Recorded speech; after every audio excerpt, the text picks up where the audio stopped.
అమ్మా అమ్మాయి ఈ సినిమా షూటింగ్ స్టార్ట్ అయినప్పుడే ఏంది ఈ కథ విన్నప్పుడే ఇది మనిషి జీవితం, మనిషి కథ, కష్టాలు పడి సక్సెస్ అయిన వాళ్ళ కథ, ప్రతి ఒక్కరు మనిషి జీవితంలో ఉండే కథ.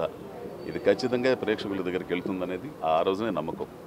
అట్లానే ఈ రోజున ఓటీటీలోకి వచ్చిన తర్వాత ఏంటంటే ఓటీటీ మనిషి జనాల దగ్గర బాగా దగ్గరికి వెళ్ళిపోయింది కాబట్టి ఓటీటీ అనేది. సో ఈ రోజున జనాలు అందరూ చూసి అదేదో ట్రెండింగ్ ఒకటో రెండో ఏదో అంటున్నారు, మనకు ఆ టెక్నికల్గా తెలియదు, చాలా ప్రేక్షక ఆదరణ పొందుతుంది. ఇది ఎప్పుడూ నేను ఊహించింది కూడా. సో ఎందుకంటే మనిషి జీవితానికి సంబంధించింది, మనిషి కథ అని చెప్పాను కదా.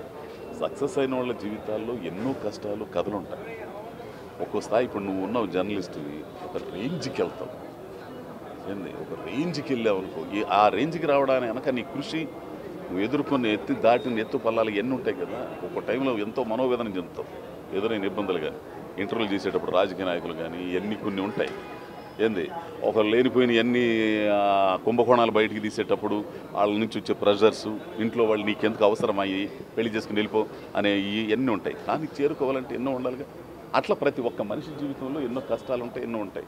అవన్నీ దాటుకుని వస్తే ఎవడైనా సక్సెస్ కాగలుగుతాడు. అట్లా ఈ మ్యూజిక్ షాప్ మూర్తి అనే వాడి జీవితంలో 50 ఏళ్ల వయసులో ట్విన్ సిటీస్లో పెద్ద డీజే అయ్యాడు.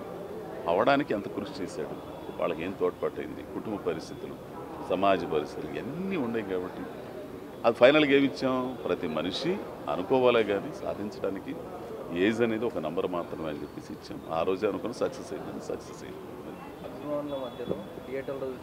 ఏముందబ్బా, నా అదే చెబుతుండే, నాకు ఎప్పుడో తెలిసింది, చూసి అయిపోయింది.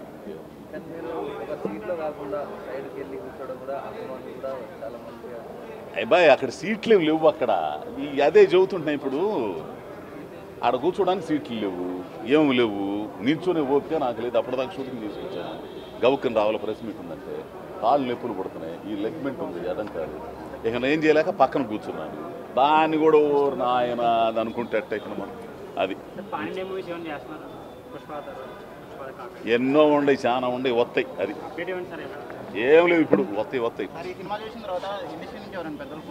ఏరా భరద్వాజ చాలా మంది చేశారు, కాకపోతే భరద్వాజ గారు ఫోన్ చేసి ఏడిపించావు అని అన్న ఒక మాట చాలు నాకు పెద్దవారు.